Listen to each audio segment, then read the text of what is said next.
Olá, queridos, que a graça e a paz de Cristo seja com cada um de vocês.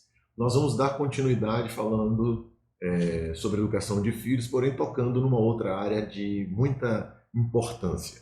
Eu quero começar lendo um texto no Velho Testamento, em Amós, capítulo 3, o verso 3, que diz o seguinte: Amós 3, 3. Andarão dois juntos, se não houver entre eles acordo? Esse texto aqui não fala diretamente sobre educação de filhos, mas ele fala sobre o relacionamento de Deus com Israel. E aí Deus faz essa pergunta para Israel: se dois quiserem andar juntos, eles conseguirão se não houver acordo? E é justamente esse princípio que a gente quer aplicar à vida de correção familiar dos pais para com os filhos, pensando o seguinte: se um pai entende a disciplina bíblica do jeito que está descrito na palavra, ele quer corrigir os filhos desta maneira, e uma mãe pensa diferente, acha que tem que ser só na conversa, o tempo inteiro, desde a mais tenra idade até o dia em que casar, como é que os dois vão conseguir educar filhos se eles não chegarem a um acordo da maneira, das regras, do momento, em como corrigir, o que fazer, o processo todo de correção? Se não houver acordo entre eles, será que eles vão conseguir educar adequadamente os seus filhos? Então, queridos, a gente quer deixar, a partir desse texto de Amós 3:3, um conselho para os jovens que estão namorando. Comecem a conversar sobre assuntos da vida conjugal, da vida em família. Para os jovens que estão noivos, você precisa saber o que ela pensa, ela precisa saber o que você pensa. Casaram-se, vocês já precisam estar com isso combinado, vocês já precisam estar de acordo.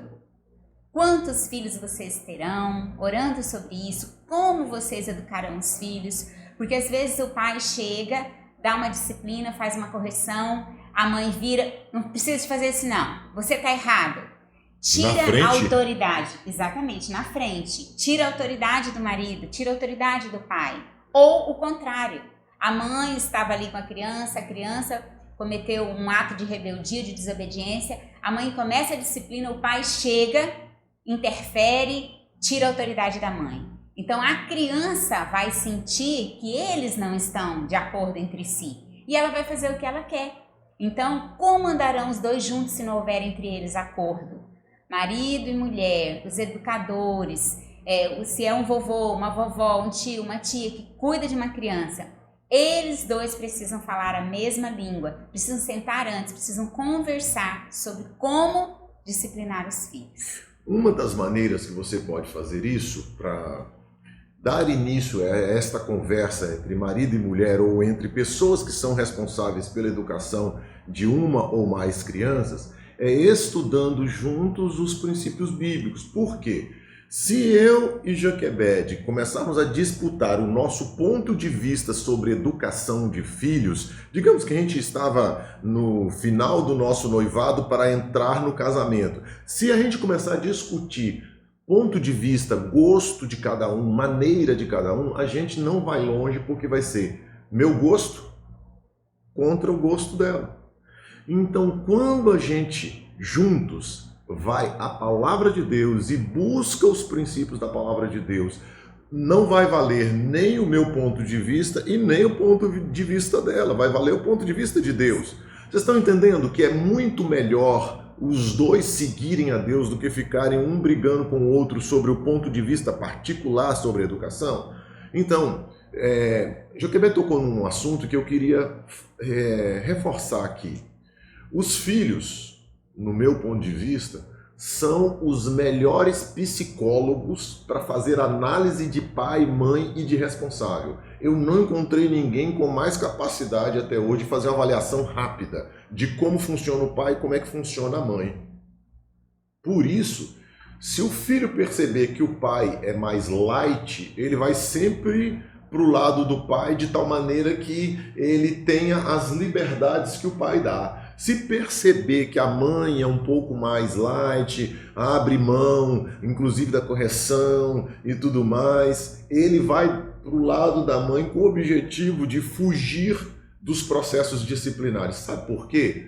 Nós não estamos tratando com seres angelicais. Nós estamos tratando com seres pecadores. A palavra de Deus nos diz que todos pecaram. Isso quer dizer que criança peca também. Eu já vi criança fazer cada coisa, bater e fazer de conta que não foi nada no coleguinha. Eu estou dizendo de criança de 2 para 3 anos, de arranhar, de morder. E vai me dizer você que elas são uns anjinhos? Não são, porque senão nós teríamos que dizer que Deus é injusto, que ele põe anjos na terra para se tornarem depois quase demônios na vida da gente se a gente não corrige. Então tem alguma coisa errada. Então eles não são anjos, são seres humanos, descendentes de Adão, e todos que são descendentes de Adão pecam, e a gente não pode fugir disso.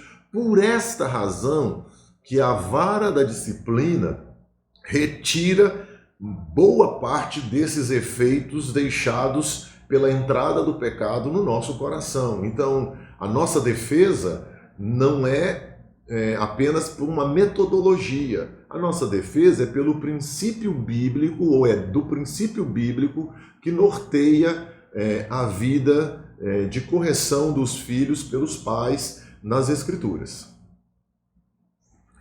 Vamos ler agora Provérbios 23, de 13 a 14. E tem vários outros textos em Provérbios, a gente escolheu só um, eu achei já uns 10.